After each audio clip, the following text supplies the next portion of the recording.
Chapter 6. To the Tower. Jenna could not believe what was happening to her. She hardly had time to kiss everyone goodbye before Marcia had thrown her purple cloak over her and told her to stay close and keep up. Then the big black heap door had unwillingly creaked itself open, and Jenna was whisked away from the only home she had ever known. It was probably a good thing that, covered as she was by Marcia's cloak, Jenna could not see the bewildered faces of the 6 Heap boys or the desolate expressions on the faces of Sarah and Silas Heap, as they watched the 4-legged purple cloak swish around the corner at the end of the corridor 223 and disappear from view. Marcia and Jenna took the long way back to the Wizard Tower. Marcia did not want to risk being seen outside with Jenna, and the dark, winding corridors of the east side seemed safer than the quick route she had taken earlier that morning.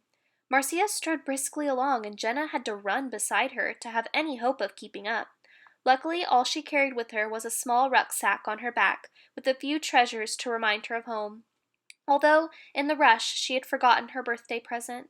It was mid-morning by now, and the rush hour was over. Much to Marcia's relief, the damp corridors were almost deserted as she and Jenna traveled quietly along them, fluently taking each turn as Marcia's memory of her old trips to the Wizard Tower came back to her. Hidden under Marcia's heavy cloak, Jenna could see very little, so she concentrated her gaze on the 2 pairs of feet below her. Her own small, chunky feet in their scruffy brown boots, and Marcia's long, pointy feet in their purple python skin, striding over the dank gray slabs beneath them.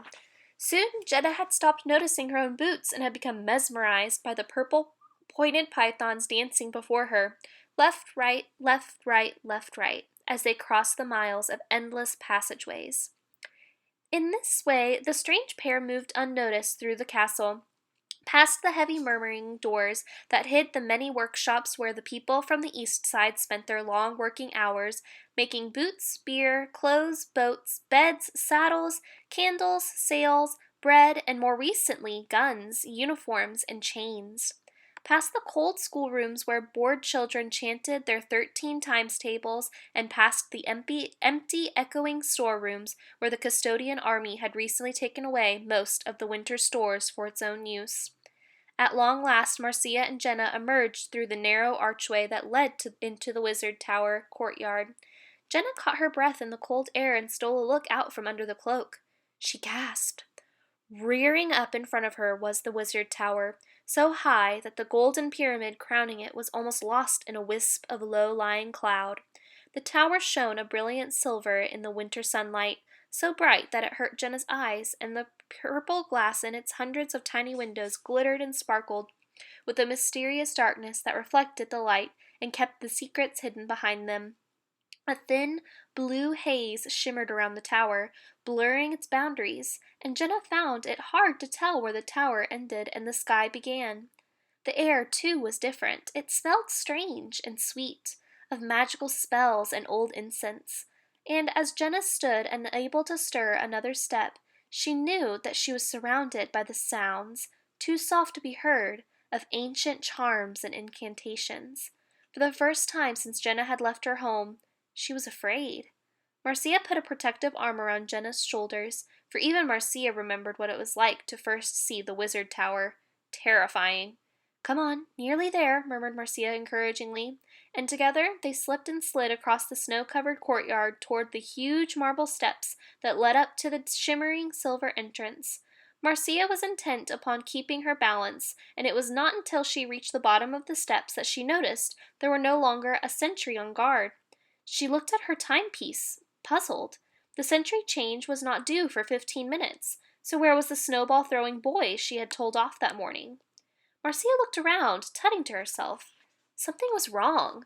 The sentry was not here. And yet, he was still here. He was, she suddenly realized, between the here and the not here. He was nearly dead.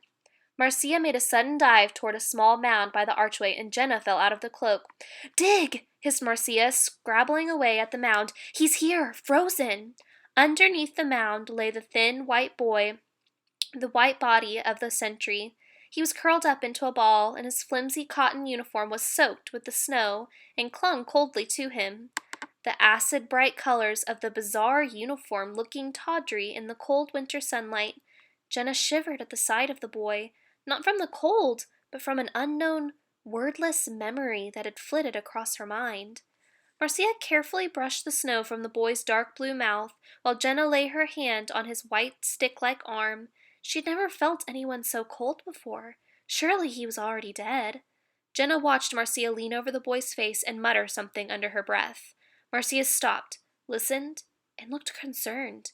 Then she muttered again, more urgently this time, "Quicken, youngling, quicken." She paused for a moment, and then breathed a long, slow breath over the boy's face. The breath tumbled endlessly from Marcia's mouth, on and on, a warm, pale pink cloud that enveloped the boy's mouth and nose and slowly, slowly seemed to take away the awful blue and replace it with a living glow. The boy did not stir, but Jenna thought that now she could see a faint rise and fall of his chest. He was breathing again. "Quick," whispered Marcia to Jenna. "He won't survive if we leave him here. We'll have to get him inside." Marcia gathered up the boy into her arms and carried him up the wide marble steps. As she reached the top, the solid silver doors to the wizard tower swung silently open before them. Jenna took a deep breath and followed Marcia and the boy inside.